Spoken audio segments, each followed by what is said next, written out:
গণহত্যা দায়ে শেখ হাসিনা সহ সকল অপরাধীর ফাঁসির দাবি জানিয়েছে বৈষম্য বিরোধী ছাত্র আন্দোলন। স্বৈরাচার পতনের 1 মাস পূর্তিতে শহীদ মার্চ কর্মসূচিতে এমন দাবিসহ 5টি দাবি জানিয়েছেন সমন্বয়করা। দ্রুত রাষ্ট্র পুনর্গঠনের রোডম্যাপ ঘোষণা করতে সরকারের প্রতি আহ্বানও জানান সমন্বয়করা।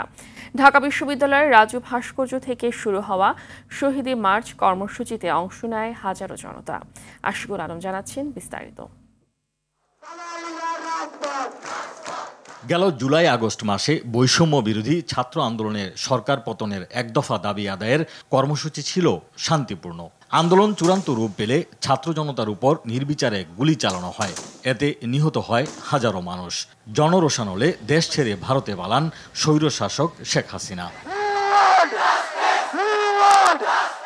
গণ অভ্যুত্থানে স্বৈরাচারী শেখ হাসিনার পতনের 1 মাস পার হয়েছে। হাজারো শহীদের স্মরণে বৈষম্য বিরোধী ছাত্র আন্দোলনের আয়োজনে ছাত্র জনতার শহীদি মার্চ কর্মসূচি।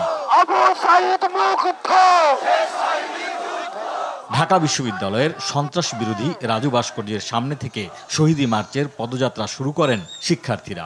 এতে ঢাকা বিশ্ববিদ্যালয় সহ ঢাকার বিভিন্ন বিশ্ববিদ্যালয়, কলেজ, কারিগরি, মাদ্রাসা ও স্কুলের শিক্ষার্থী সহ সাধারণ মানুষ অংশ নেয়।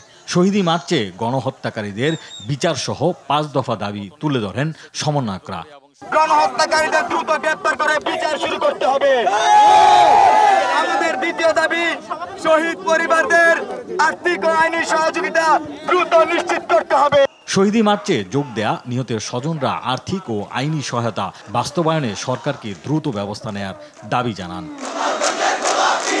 ডাক্তার ইউনূস স্যারের কাছে আমি এই বিচার দাবি করতে আছি। কোন সরকার এই ধরনের কোমল শিশুদেরকে যে নির্যাতিত না করুক। শহীদ পরিবার যারা নাকি কেস মামলা করছে তারা যদি কোনোভাবে হয়রানি না হয়।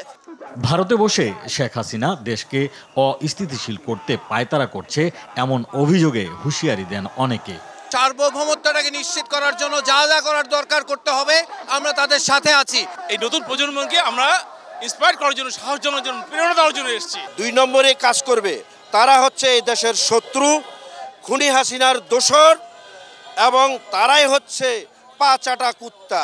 যেখানে কোনো দুর্নীতি থাকবে না, যেখানে কোনো অন্যায় থাকবে না, যত খুনি আছে সবাইকে ধরা হোক। যারা গণহত্যা চালিয়েছে তাদের বিষয়ে অবশ্যই বিচার করতে হবে। অনেক মায়ের কোল খালি হয়েছে, তো এটার জন্য তো সর্বোচ্চ শাস্তি কি মৃত্যুদণ্ড। অবশ্যই মৃত্যুদণ্ড চাই আমরা। রাজু ভাস্কর্য থেকে শুরু হওয়া শহীদি মার্চ শেষ হয় শহীদ মিনারে। এ সময় শিক্ষার্থীরা দুর্নীতিমুক্ত বাংলাদেশ গড়ার কথা জানান। স্বৈরশাসকের পতনের 1 মাসের মাথায় বৈষম্য বিরোধী ছাত্র আন্দোলনের শহীদি মার্চ কর্মসূচি থেকে তাদের মূল দাবি ছিল যে ছাত্র জনতার উপর যে গণহত্যা চালানো হয়েছে সেই হত্যাকারীদের বিচারের আওতায় আনা এবং যে বৈষম্য বিরোধী বাংলাদেশ গঠনে সবাইকে ঐক্যবদ্ধভাবে কাজ করা। শহীদি মার্চ কর্মসূচি থেকে আশিকুল আলম, RTV।